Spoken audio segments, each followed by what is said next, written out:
Hey guys, welcome to மணி அடிச்சா சோறு. இன்னைக்கு நம்ம பார்க்க போற ரெசிபி என்ன அப்படின்னா பெப்பர் சிக்கன். பெப்பர் சிக்கன் இது வந்து ஒரு பிரியாணிக்கு, ரசம் சாதத்துக்கு இதுக்கெல்லாம் சரியான காம்பினேஷன். இந்த பெப்பர் சிக்கன் செய்யறது ரொம்ப ரொம்ப ஈஸியான மெத்தட். இதுக்கு என்னன்னா சின்ன சின்ன ஸ்டெப்ஸ் தான். இது ரொம்ப ஈஸியா எப்படி செய்யலாம், அதுக்கு என்னென்ன தேவையான பொருட்கள், எவ்வளவு அளவுல போட்டா கரெக்டா இருக்கும். இன்னைக்கு நான் செய்ய போற பெப்பர் சிக்கன் பாத்தீங்கன்னா ஒரு 1/2 கிலோ சிக்கன் வச்சு செய்ய போறேன். அதுக்கான மசாலாலாம் நான் சொல்றேன். நீங்க எவ்வளவு குவாண்டிட்டி செய்ய போறீங்களோ அதுக்கேற்ற மாதிரி நீங்க ஆல்டர்னேட் பண்ணிக்கோங்க. இந்த பெப்பர் சிக்கன் ரொம்ப எப்படி ஈஸியா செய்யலாம் பார்க்கலாம் வாங்க. இந்த பெப்பர் சிக்கன் செய்ய 1/2 கிலோ சிக்கன் நல்லா வாஷ் பண்ணி மஞ்சத்தூள் போட்டு கிளீன் பண்ணி எடுத்து வச்சிருக்கேன். 150 கிராம் வெங்காயம், அதாவது 2 சின்ன வெங்காயம், ஒரு மீடியம் சைஸ் வெங்காயம் பாத்தீங்கன்னா 2 நம்பர் வரும். 150 கிராம் தக்காளி, மீடியம் சைஸ் தக்காளி 2 நம்பர். 25 கிராம் இஞ்சி, 15 கிராம் பூண்டு. இது நல்லா அரைச்சி பேஸ்டா எடுத்துக்கலாம். ஒரு 1/2 கைப்பிடி புதினா, 1/2 கைப்பிடி கொத்தமல்லி, 1 ஸ்பூன் மிளகாய்த்தூள், பிளெயின் மிளகாய்த்தூள், 1/4 ஸ்பூன் சீரகத்தூள், 1 ஸ்பூன் மிளகுத்தூள், பட்டை சிறிதளவு, ஏலக்காய் 3 நம்பர், கிராம்பு 5 நம்பர், தயிர் 50 ml, அதாவது 1/2 பவுல் வச்சிருக்கேன், உப்பு தேவையான அளவு, எண்ணெய் 50 ml. இவ்வளவுதான் இந்த பெப்பர் சிக்கன் செய்ய தேவையான பொருட்கள். இப்போ இந்த பெப்பர் சிக்கன் எப்படி ரொம்ப ஈஸியா செஞ்சிடலாம் பார்த்துடலாம் வாங்க. இப்போ பெப்பர் சிக்கன் செய்ய ஸ்டார்ட் பண்ணிடலாம் வாங்க. ஸ்டவ் ஸ்டார்ட் ஆன் பண்ணிட்டு 50 ml எண்ணெய். இந்த எண்ணெய் ஊத்தின உடனே அதுல பட்டை, கிராம்பு, ஏலக்காய், நம்ம வெட்டி வச்சிருக்க 150 கிராம் வெங்காயம், இது எல்லாத்தையும் போட்டு ஒரு 50% வதக்கிடலாம். பிரியாணிக்கு வதக்குற மாதிரி ஃபுல்லா வதக்காம நல்லா கோல்டன் ப்ரௌன் வதக்காம ஒரு 50% வதங்கினா போதும். ஏன்னா இது நம்ம வந்து ஒரு மாதிரி ட்ரை மாதிரி பண்ண போறோம். அதுக்கு ஒரு 50% வதங்கினா போதும். இப்போ பார்த்தீங்கன்னா வெங்காயம் நல்லா வதங்கிடுச்சு. இந்த அளவுக்கு வதங்கின உடனே இதுல நம்ம ஒரே 1 ஸ்பூன், ரொம்பலாம் இல்லை, 1 ஸ்பூன் மிளகாய்த்தூள் போட்டு இந்த கலர்லேயே இந்த எண்ணெயிலேயே வதக்கலாம். இந்த எண்ணெயில வதக்கும் போது நல்ல கலர் கொடுக்கும். இது வதங்கும் போதே ஸ்டவ்வை சிம்ல வச்சுட்டு அரைச்சி வச்சிருக்க இஞ்சி பூண்டு பேஸ்ட் போட்டுக்குங்க. இஞ்சி பூண்டு பேஸ்ட் போட்டு லைட்டா இந்த ஒரு 2 வதக்கிட்டு வச்சிருக்க புதினா, கொத்தமல்லி எல்லாத்தையும் போட்டு நல்லா வதக்கிடலாம். நம்ம பிரியாணிக்கு செய்யறோம்ல அதே மாதிரி தான் செய்யணும். நல்லா இந்த புதினா, கொத்தமல்லி எல்லாம் சேர்த்து இந்த மசாலாவோட வதக்கும் போதே இந்த மசாலாக்கு தேவையான உப்பு நான் பார்த்தீங்கன்னா ஒரு 1/2 ஸ்பூன் உப்பு தான் சேர்க்கிறேன்.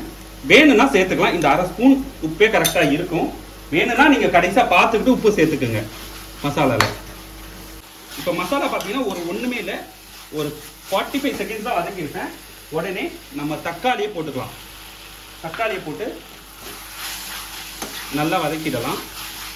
இந்த தக்காளி கொஞ்சம் வதங்கின உடனே நம்ம தயிர் சேர்த்துக்கலாம். இந்த தக்காளி கொஞ்சம் இந்த மசாலாவோடு சேர்த்து வதங்கட்டும். இப்போ தக்காளியை போட்டு லைட்டாக தான் வதக்கியிருக்கேன். எடுத்து வச்சிருக்க 50 ml தயிர் போட்டால் ரொம்ப நல்லா இருக்கும். உங்களுக்கு பிடிக்காத தயிர் சேர்த்தா பிடிக்காது அப்படின்னா இதை ஸ்கிப் பண்ணிக்கலாம். அப்படி நீங்கள் ஸ்கிப் பண்ணுறீங்க அப்படின்னா நீங்கள் லெமன் சேர்த்துக்கலாம். இந்த தயிர் போடல அப்படின்னா நீங்கள் லெமன் சேர்த்துங்க அந்த புளிப்புக்காக. இப்போ இதை போட்டு நல்லா மசாலா வதக்கணும். வதங்கின உடனே சிக்கன் போட்டுக்கலாம். வதக்கிட்டு நான் காட்டுறேன் உங்களுக்கு. இப்போ பார்த்தீங்கன்னா ஒரு 3 நிமிஷம் தான் ஆச்சு. தக்காளி நல்லா வதங்கிச்சு. இப்போ மசாலா பார்த்தீங்கன்னா உங்களுக்கு தெரியும் நல்லா பேஸ்ட் கன்சிஸ்டன்சிக்கு இருக்கு. இந்த டைம்ல நம்ம எடுத்து வச்சிருக்க சிக்கனை போட்டுடலாம்.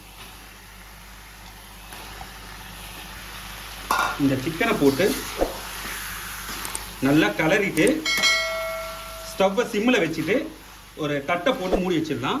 இந்த சிம்மிலேயே இது வேகணும். இப்போ இதுக்கு தண்ணி எதுவுமே சேர்க்க வேணாம். ஏன் அப்படின்னா இந்த சிக்கன்லேருந்து தண்ணி வரும். அந்த தண்ணியே போதும் அது வேகத்துக்கு. சப்போஸ் உங்களுக்கு இது கிரேவி மாதிரி வேணும் அப்படின்னா நீங்கள் கொஞ்சம் தண்ணி சேர்த்துக்கலாம்.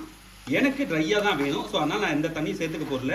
இந்த சிக்கன்லேருந்து வர தண்ணியே போதும். நான் கிளறிட்டு ஸ்டவ்வை சிம்மில் வச்சுட்டு ஒரு தட்டை போட்டு மூடிடுறேன். இப்போ பார்த்தீங்கன்னா சிம்மில் வச்சு ஒரு 20 நிமிஷம் ஆயிடுச்சு. பாருங்கள் நம்ம தண்ணியை ஊற்றல, எவ்வளோ தண்ணி வந்திருக்குன்னு. ஸோ சிக்கன் வெந்துருச்சா பார்க்கலாம் வாங்க. சிக்கன் நல்லா வெந்துருச்சு. இப்போ என்னன்னா சிக்கன் எல்லாம் ஓரம் தள்ளிட்டு இந்த மசாலா இருக்குல்ல, இந்த மசாலால ஆல்ரெடி சொன்ன மாதிரி 1/4 ஸ்பூன் சீரகத்தூள். சீரகத்தூள் ரொம்ப அதிகமாக போட்டுறாதீங்க. 1/2 கிலோ சிக்கனுக்கு 1/4 ஸ்பூன் போடுங்க. 1 கிலோ சிக்கனுக்கு 1/2 ஸ்பூன் போடுங்க. 3/4 ஸ்பூன் மிளகுத்தூள். நீங்க கேட்கலாம் என்ன பெப்பர் சிக்கன் சொல்லிட்டு 3/4 ஸ்பூன் தான் போடுறீங்க அப்படின்ட்டு. இந்த 3/4 ஸ்பூன் மிளகுத்தூளே போதும், ரொம்ப நல்லா இருக்கும். இந்த கிரேவியில் போட்டு இது மிக்ஸ் பண்ணும்போது என்ன ஆகும்னா இந்த 2 பெப்பர் தூளும் சீரகத்தூளும் நல்லா மிக்ஸ் ஆகும். அட் த சேம் டைம் உங்களுக்கு வந்து இந்த ஆல்ரெடி தண்ணியாக இருக்க இந்த கிரேவி வந்து சீக்கிரமாக கட்டிடும்.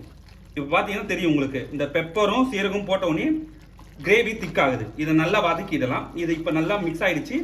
இப்போ சிக்கனோட சேர்த்து வதக்கிடலாம்.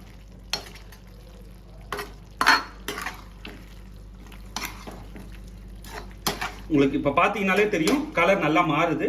உங்களுக்கு இல்லை காரம் நல்லா பிடிக்கும், உங்களுக்கு நல்லா பெப்பரோட காரம் நல்லா பிடிக்கும்னா நீங்கள் 1 ஸ்பூன் 1.5 ஸ்பூன் கூட போட்டுக்கலாம். ஆனால் 3/4 ஸ்பூனுக்கு மேலே போடாதீங்க. அதிகபட்சமாக 1 ஸ்பூன். ரொம்ப காரம் சாப்பிடுவீங்க, எக்ஸ்ட்ரீமாக சாப்பிடுவீங்கன்னா ஒரு 1.25 ஸ்பூன் போடுங்க போதும். இதை நல்லா வதக்கிட்டு ஒரு 5 நிமிஷம் கழிச்சு ஆஃப் பண்ணிடலாம். பெப்பர் போட்டு ஒரு 1 நிமிஷம் தான் ஆச்சு, நல்லா மிக்ஸ் ஆயிடுச்சு. இப்போ ஸ்டவ் ஆஃப் பண்ணிடலாம். டேஸ்ட் பண்ணிட்டு உங்களுக்கு எப்படி இருக்குன்னு சொல்கிறேன் வாங்க. இப்போ டேஸ்ட் பண்ணிடலாம் வாங்க.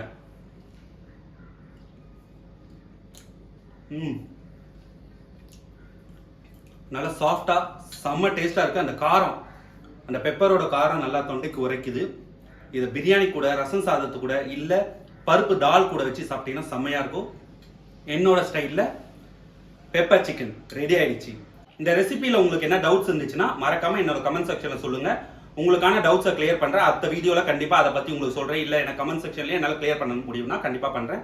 இந்த வீடியோ உங்களுக்கு பிடிச்சிருந்தா லைக் பண்ணுங்க, கமெண்ட் பண்ணுங்க, உங்க ஃப்ரெண்ட்ஸுக்கு ஷேர் பண்ணுங்க, மறக்காம சப்ஸ்கிரைப் பண்ணுங்க. அடுத்த வீடியோவில் பார்க்கலாம். Bye bye guys.